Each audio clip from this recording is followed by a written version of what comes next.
What's going on, everybody? Welcome in to For the Millie here. Monday Night Football, Packers and Saints. One of the worst island games that I can remember. So probably we were just talking about it a little bit. Like, we can't come on here on the good games and the nights where we have a ton of picks and say how excited we are if we then just go to the exact same thing when we don't have a ton of plays and we're not that excited. So we got to be a little bit honest tonight and just say this game flat out stinks. Yes, I'm not excited for this one at all. And it's just because the Saints are bad, number one, and they're banged up too. So you got a bad, banged up team against a team that has everything to play for. The Packers can clinch a playoff spot tonight, so I expect them to be full on blast. And it just makes it tricky because let's just say the Packers go up 2.5, 3 possessions early. What if they just want to coast through, the rest of the way with this one and just ride Jacobs to the promised land? So that's what makes it tough for me. Just not a lot of props that I like.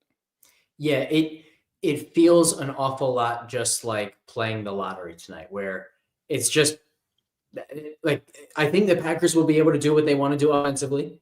I don't think the Saints will be able to do anything that they want to do offensively, which means we're just kind of picking out of a hat of who might actually produce on the Saints side. And it also means that we're probably not getting 4 quarters of the Packers playing offense to actually move the ball and score points, which lowers the sample size and kind of increases the variance for all of their guys. So it's a really tough one from a props perspective. But why don't we jump in and see what we can find? And assuming that we end up being cut short a little bit on this game, we can actually move on and look at some of the Christmas Day games, 2 good games there. Adam's Digest in here. You are reading my mind, my friend. And maybe you have already gotten the plays that I posted this morning from the Daily Dime in our Pick'em Discord over at ftnfantasy.com. Promo code Holiday Edge, by the way, for 15% off. Let me create a banner to show you guys that promo code. But yeah, Emmanuel Wilson over rushing yards is the first thing that I went to, prop. What do you think of him? He was 13.5 this morning, now up to 16.5.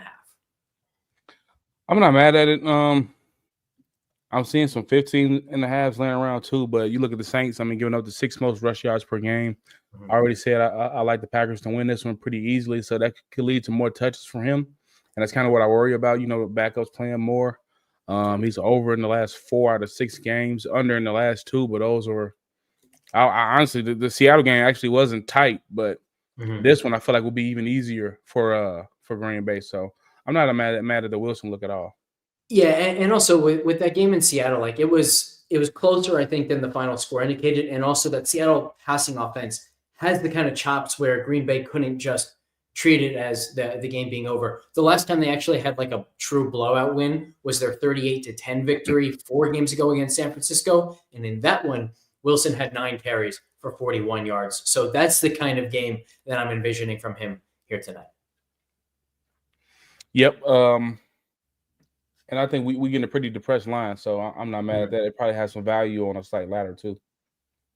Yeah, that's a good call. And in fact, like I think you could probably find some way to correlate that as well, where you are saying, hey, what happens in a Green Bay blowout, like maybe an under on Kendre Miller's rushing yards with the over on 29.5 or 39.5, 49.5 rushing yards here for Wilson. I will say, prop, like as I'm looking at these ladder opportunities, I think Underdog has done a pretty good job of realizing, you know what, like we shouldn't price this guy at the 39.5 or 49.5 as if he's only going to get 3 to 4 carries. We need to actually bake in the fact that he might get a bunch in a blowout. So I think they've done a good enough job on these prices where I don't have as much interest on the ladder as I do on just the regular 16.5 number. What do you think?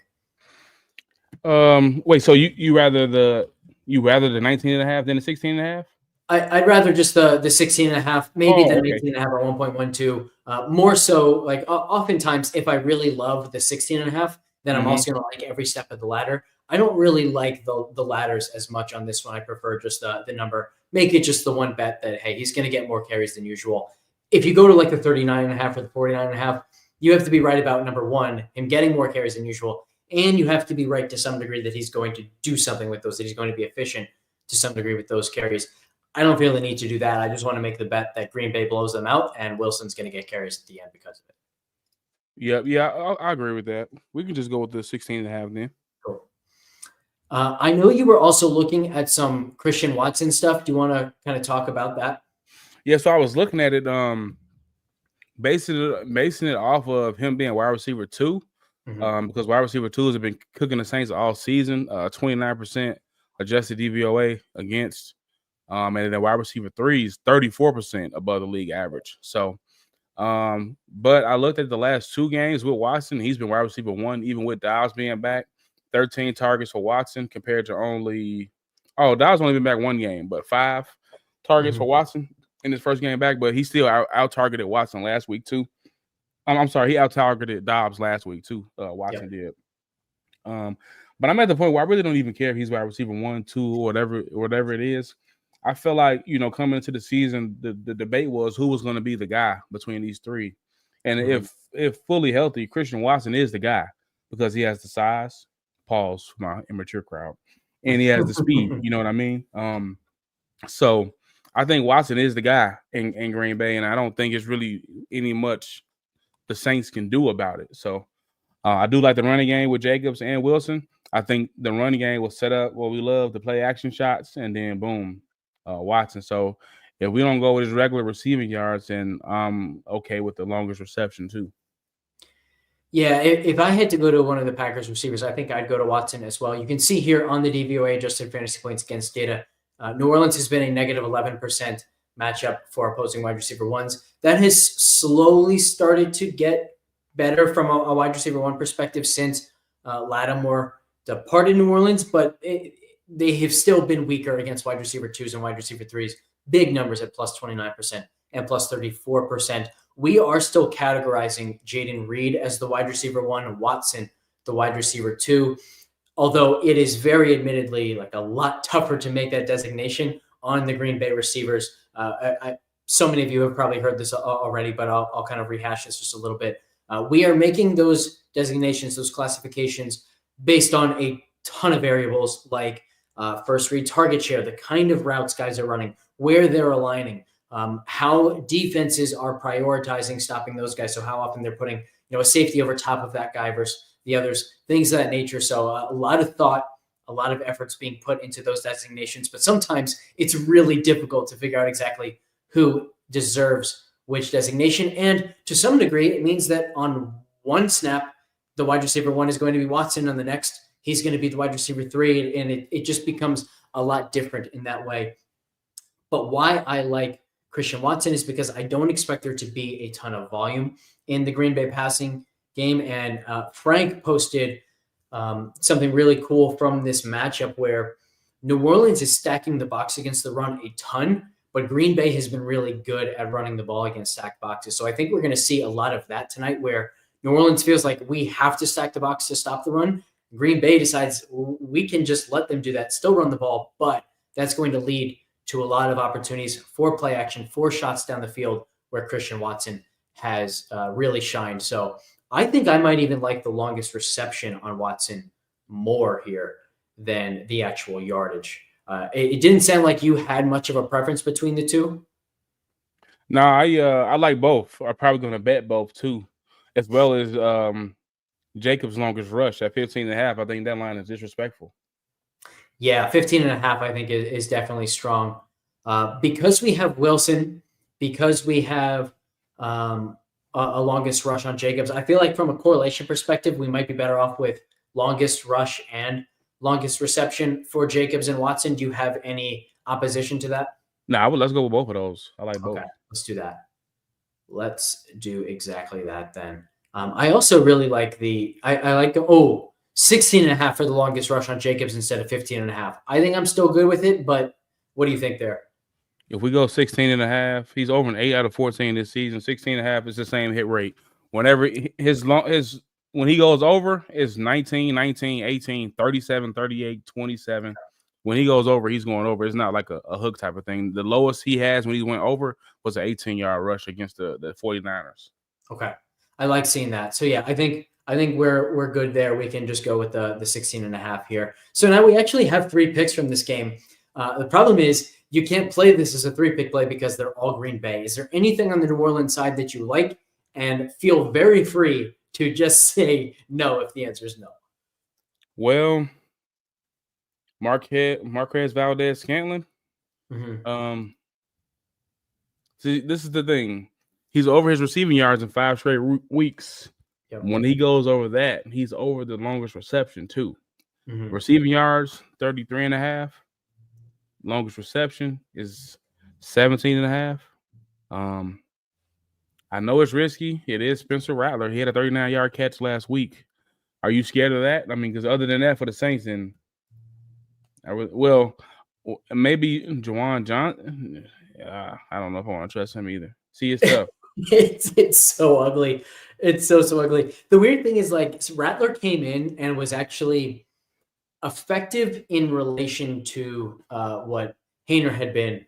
That offense had absolutely no life until Rattler came in, but Rattler still only completed 10 of 21 passes. Mm-hmm. So it's probably going to be rough. Do we have what about under on his completions? What are his completions at? Let's see. 18.5. His last 2 games, 12 and 10 completions.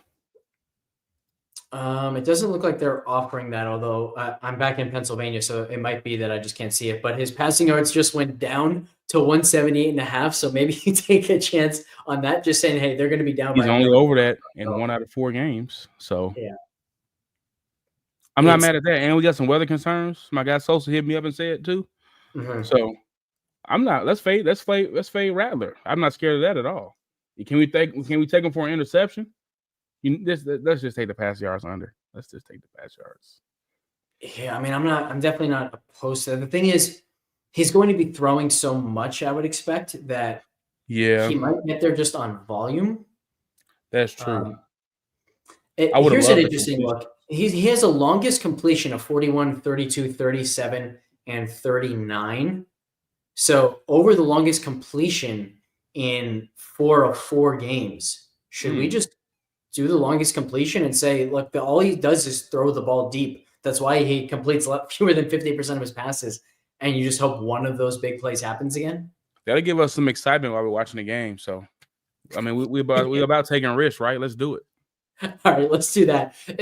At this point, like, it should be noted that this play might be more of like, this is what you should do if you just want to have fun tonight, and not we're grinding away for the positive expected value on this play. If you just want the positive expected value, check out the Discord channel, the Pick'em channel, for all the picks that were posted this morning. So let's throw Rattler in there, and now let's do this. We've got 2 very good games on Wednesday. Why don't we talk a little bit about those games and see what we can find? Kind of an interesting schedule thing. Many of you guys might not have even realized this yet. The 4 teams playing are the exact same 4 that just played this past Saturday. They just have the matchups mixed up. So this time Baltimore plays Houston and Kansas City plays Pittsburgh. Let's start in that Kansas City and Pittsburgh game, taking a look at some of these lines. Anything that stand out to you looking at these 2 games? It sounds, by the way, like we will get the return of George Pickens. That'll probably be the first thing I'll probably look at is Jaylen Warren receiving wise or rushing plus receiving combo. I see he's at 57.5, underdog 58.5. I mean, this has been a wagon. He's over in 1, 2, 3, 4, 5, 6, 7, 8 out of the 9 games. 8 out of the last 9. So I'm not mad at that. I'm interested with Hollywood Brown. I don't see any lines from him yet, but he looked pretty good in his return on Saturday. We've got 36.5 receiving yards and a 17.5 yard longest reception line for Hollywood. I'm with you. He looked great. Issue I have is I think it was 8 targets for him, only ran 15 routes. So we love that target per route run rate, but I don't know how much it stays. However, we know that Pittsburgh plays so much single high that the long reception for Hollywood Brown definitely intrigues me there. And what I'm realizing is this Pittsburgh defense, they can be half of those big plays, right? Yeah. I think they have a problem with speed. They're missing some safeties. I think Elliott will still be out, but they may get a couple guys back. But I'm not mad at the longest reception for Hollywood or just taking the yards over. They're Mhm. giving up the 9th most passing yards to QBs now. I remember that was like top 5 at one point. So Yep. injuries are getting to him. TJ Watt's been kind of invisible lately. So that could be a problem, though. TJ Watt could be a problem with how the Chiefs have been struggling to protect Mahomes. I know he's only been sacked once over the last 2 weeks, so it's getting better. Yep. But I will go with Jaylen Warren, rushing plus receiving combo, or maybe just receiving because the Chiefs' run defense is tough. Yep. Maybe receiving for Warren. I'll look at Pickens. That 62.5 it's just too low. I mean, Russ he floods them. So Yep. Pickens. I think we're gonna like this game a lot more than tonight's game. Yeah. Kansas City has allowed a lot of explosive and deep passes of late. So I think you could go to the Pickens receiving yards. You could go to Pickens longest reception. You could also say, hey, you know what? Pickens is going to get so much attention. It might be a good spot to go right back to Calvin Austin, who had some really good long receptions in this past game. He's only at 25.5 receiving yards. Like, I think Calvin Austin over 25.5 receiving yards. Yeah, that's too low. Yeah. So let's longest reception is too low too. Let's do a longest reception on Hollywood and then get the receiving yards on Jaylen Warren. Do you want to go regular receiving yards or longest reception on Pickens? Probably longest reception. I think so too. He hasn't played in the game where he had a reception under 25 with Russ. So yeah, it's been pretty much automatic. 36, 31, 37, 34, 43, 44, and 31 in the last 7 games for Pickens. So definitely love that. Let's see, anything else? It seemed like Kareem Hunt kind of got his starting role back. He was the more effective rusher in this past game. Now, I think the more likely outcome is like they're still going to give Pacheco the first chance, but maybe Pacheco's still kind of hurt. I think they'll just roll with the hot hand each game. So I don't love the over 30.5, but if he's got the same role that he had last game, 30.5 is too low. Yeah, I would like that too. Yeah, I think that's low if he's gonna have a similar role to what we just saw on Saturday. Mm-hmm. It is a little risky though. Yeah, I'm not mad at Bucker. They're not offering the field goals. I can see the Chiefs scoring though. I can see him kicking 2 field goals and them scoring 2 touchdowns too. So I'm not mad at his kicking points. Yeah, and Pittsburgh kind of works that way, right? Like where Pittsburgh will give up yardage because they like to play all this single high. They'll give up those chunk gains. But then once you get to the red zone and you can't throw the ball 30 yards downfield anymore, it gets a lot harder to actually score against them. So I like the over 7.5 kicking points for Butker as well. Might want to check on weather for that. Let's see if we have any reports for this game. I don't think we do yet. No. All right. Let's see. Anything else from this game? I think Samaje Perine over 9.5 receiving yards is also interesting, given the fact that like we weren't sure when Pacheco came back if Perine would hold on to the pass down role. He very much has had a really long gain in this past game. 3 receptions, 50 yards against Houston, had 1 for 23 the game prior against Cleveland, 1 for 16 the game before that. So I think 9.5 is low for Perine. It's kind of a question of does he actually get it on the field in those situations where they're throwing and make any reception. But I think the answer is yes. I think 9.5 is low. Yeah, I like that because the Steelers give up the 10th most receiving yards to running backs. So beautiful. That's a great spot. I mean, he's over in 11 out of 15 games. It's pretty crazy for this 10.5. So, wait, was it 9.5 or 10.5? 9.5. Yeah. Oh, wait, if I take it to 9.5, 12 out of 15 games. So that's great. I love that. Yeah, that's great. And it seems like they early in the season, like there were times where they were leaving Kareem Hunt on the field on 3rd down. They wanted just like a bell cow. And now it seems like they are very content with a mix of Pacheco and Hunt on early downs, Perine on 3rd downs over and over and over again. And he's so good in that role that why would they take him out of it? So great history against Pittsburgh too. 52, 33, and 12 receiving yards. That's when he was in Cincinnati. So nice. All right. I mean, I like these enough to like actually call these a play, but I think right now with still 2 days to go, we haven't been able to run the projection model yet for this Kansas City Pittsburgh game. I think I would prefer to wait. I'm not too scared of these numbers moving crazy early, just because it's a Wednesday game, right? Most people don't start their research until Tuesday night, Wednesday morning for NFL period. So I'm not too concerned with these moving, but right now it seems like we have 5 leans or plays already from this game. Warren over 19.5 receiving yards.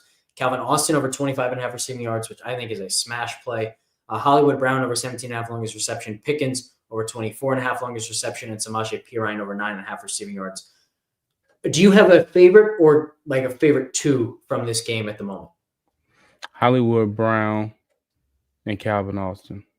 I think I'll go Calvin Austin and Samaje Perine, but honestly, like I think all 5 are playable. So it's a shame that we don't get this game tonight. We got to wait for it, but at least we don't have to sit there on Christmas watching the Packers and Saints playing. So oh man, we'll be happy about it on Wednesday. All right, let's move on to the final game, Baltimore and Houston. See if there's more that we like from this one. I'll start it with kind of the same read that we had about the game. Oh, it looks like they haven't posted anywhere near as much from this game. Oh, yeah. I will be very interested once again in Isaiah Likely. Okay. We had 25.5 for him, over 25.5 this past game on Saturday, and it only barely hit, but we were 100% correct that no Deontay Johnson, no Nelson Aguilar was going to mean a lot of Isaiah Likely on the field. He was on the field a ton, ran a ton of routes. So I will be going right back to that as long as the line is anywhere near the same vicinity, because I would put his expectation more like 40 yards in this game. Yeah, I haven't been on Likely, I don't think, all season. So, but I'm not mad at that, though, at all. I didn't have a particularly good Sunday in picks, but the Likely pick on Saturday was an easy hit to kind of start us off. Big time shame, by the way. So we had the Likely hit. First play of the game on Sunday was a Saquon longest rush, hitting literally 1 carry. And it's like, man, we're going to coast. This is going to be a great day. And then I hit like 2 more picks the rest of the day, had 6 or 7 fail. I think ended up 7 for 7 on the weekend. So not what we were looking for, but got to pick yourself up, dust yourself off, and hit the next winner.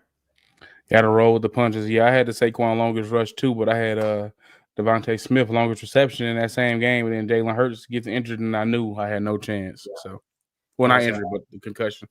So, that was not a fun game as an Eagles fan to watch. I'm sure. Yeah, basically eliminates them from first round bye contention. I thought they had a really, really good chance of getting that bye. Would have helped, and I think even more so than getting the bye would have helped. I really would have wanted a home field advantage against whether it's Detroit, Minnesota, whomever. I think home field advantage would be big, especially though against Detroit, knowing the way Goff plays outdoors and in the cold. Yeah, I think it made it better for both of those teams because they can play in the dome. You know, that makes a big difference in January. So although the last time Philly went to Minnesota for a conference championship game, it went quite well. So yeah, I remember that. Was that actually that game was in Philly, and then they won the Super Bowl in Minnesota. So hopefully we'd get the same outcome. That'd be some good history to go back there then. All right. Anything that you're seeing from this game that you like? I will note we've kind of talked all season about how bad Baltimore is against the explosive pass. Well, in the last 5 weeks or so, they have put Kyle Hamilton at free safety a lot more, and they have been a significantly improved defense, including something like the 5th best explosive pass rate allowed. So I'm not going to say we should go under on the longest reception or the receiving yards for Nico Collins, but I will say, while this is something we would have hammered earlier this season, it's not quite a play for me now. Well, I'm still not mad at it because Russell Wilson still was completing deep passes against Baltimore. He just had those turnovers, the fumble, then the horrible pick 6. So I think that defense still could be had. I wouldn't shy away from Nico. And they just picked up Deontay Johnson, but I would assume he's not going to play in this short of a notice. How funny would that be if Deontay just completely vanished from Baltimore as if he was never even traded there, and then immediately puts up a big performance against them? That'll be crazy. And he probably will be pushing to get on the field as soon as he can too. So yeah. Even if The it's just flip side of that argument is we also thought Deontay might be a good play a few weeks ago when Baltimore played Pittsburgh, thinking, oh, he's going to want the revenge. Like, this is going to be so good. And he didn't do a damn thing. Didn't do anything. Just because Deontay wants to do something doesn't mean he's going to be able to do it. Yeah, that's a fact. I'm done betting on him. I dropped him off my fantasy team and I made the playoffs. So. Yeah. Dalton Schultz seems pretty low at 33.5. We saw him become a much bigger part of the offense once Tank Dell was out of the game. Tight ends against the Ravens is a thing. Yeah, brutal run out for Tank Dell, by the way. That was tough. Just in terms of him, and then also I know a lot of us at FTN had him in the Saturday lineups, and that was going to be the most important play of the day, and obviously it didn't turn out that way. But yeah, I do think Dalton Schultz 33.5 is low, given the fact that he was very clearly the number 2 target with no Tank Dell in there. Yeah, and the Ravens allowing tight ends to produce at 11% rate above the league average from the DVOA tool. So, not mad at that. I'm gonna call that one a play. It's so strange. They're gonna post like solo tackles for some of these guys before they give us an Isaiah Likely line. That doesn't make a ton of sense, but yeah, that is weird. Maybe that means that they're waiting to see what the status of Nelson Aguilar is and the status of Rashad Bateman, something like that. But I'd be surprised if the injury situation is any different than it was on Saturday. Yeah, we'll probably see more lines. 37.5 seem low to you? You said what line? Mark Andrews 37.5. Yeah, I've been betting on him. I've usually teased him down in parlays for 25 or 3 catches, but I'm not mad at the 37.5 and 36.5. Let me see. The 37.5, he's over in 7 out of 15, so it's 50%. I'm actually 47%. Houston has been good against tight ends, -9%, plus 18% and plus 20% for wide receiver 2s and wide receiver 3s. So maybe it's a good spot for Bateman. Could also be a decent spot for Tylan Wallace, although I also think that we can call Isaiah Likely more of a wide receiver 3 than a tight end if he continues to play the role that he played last game. So again, I don't know what the likely line is going to be, but I will probably take the over on it, whatever it opens at.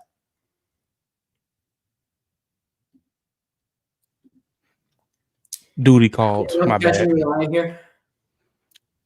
What'd you say? Anything else catching your eye here? Nah. I haven't really been betting on the Texans much this season. Yeah. Besides, mixing earlier in the year. But as of late, it's just been Nico, and that's it. So with Tank Dell being gone, I'm not mad at the Schultz look, especially against the Ravens. But and then I still would like Nico's longest reception too. I know the number's probably crazy though. I don't think I'll like this on Underdog, but one interesting thing that might be worth doing on Pick 6, where you get like the boosted payout for being right on something that other people aren't going to do. I kind of like an under on CJ Stroud's passing yards with the over on Dalton Schultz passing yards, which basically says no Tank Dell is going to make it difficult for Stroud to get the ball downfield because there's only one deep threat now.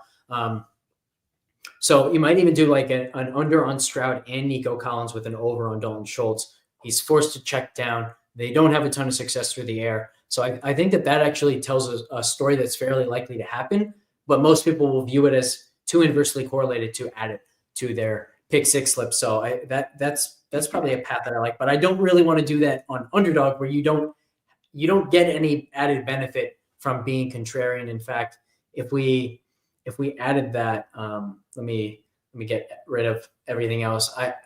We might not even get a boosted payout. We might actually get a decreased payout because we are correlating Stroud and Collins. Let's see. Yeah, only 4.97. So like a lot of people are going to view this as inversely correlated. They're not going to want to do it on Pick 6. But here on Underdog, they're saying, nope, the correlation from Stroud and Collins wins out, and they actually penalize. So definitely won't be doing this sort of thing here on Underdog. That would be Pick 6 specific for sure. Yeah, you should get way better value than that. Yeah. Interestingly, as we've been talking through this, Derrick Henry's rushing yards line has actually moved a couple times, down 87.5, back up to 88.5. What do you think of this number for Henry? I mean, I think him and Saquon are good for 100 yards a game to end the season. I don't care who the matchup is, because on paper, the Steelers matchup was tough for him, and he did whatever he wanted to do. So, yeah. We also saw the Steelers, like that was an interesting one where part of the reason Henry had a huge game on the ground was because the Steelers said, we are just going to prioritize taking away Lamar's designed rushing. Yep. And so there were a number of times where, like, typically you'd see teams selling out to stop Henry. Lamar keeps it, and now he has a ton of room. They were dead set on making sure Lamar didn't have a ton of room. Didn't necessarily work out for them. So it's not like I expect Houston to use a copycat strategy. And you can see on the DVOA adjusted fantasy points against State of Houston, negative 19%. So very difficult matchup for running backs. But to your point, like, the matchup didn't matter for Pittsburgh. Matchup doesn't necessarily matter here for Houston going up against Derrick Henry, because defending the Derrick Henry and just the Baltimore ground game is so different than defending like any other rushing attack in the league. The only kind of comp is the Hurts and Saquon comparison. But even that is different because Hurts is the bruiser. Saquon is the lightning fast guy who can break it on any given play. Of course, Henry can do the same. So just kind of matchup independent, really. And I think that number is too low for Derrick Henry at this time of year. Yeah, I'm not mad at it. It wouldn't be like the first thing I bet on, but. Yeah, I agree. In fact, I would say I probably prefer the Derrick Henry over 19.5 longest rush to the Derrick Henry over 88.5 rushing yards. Any thought on that?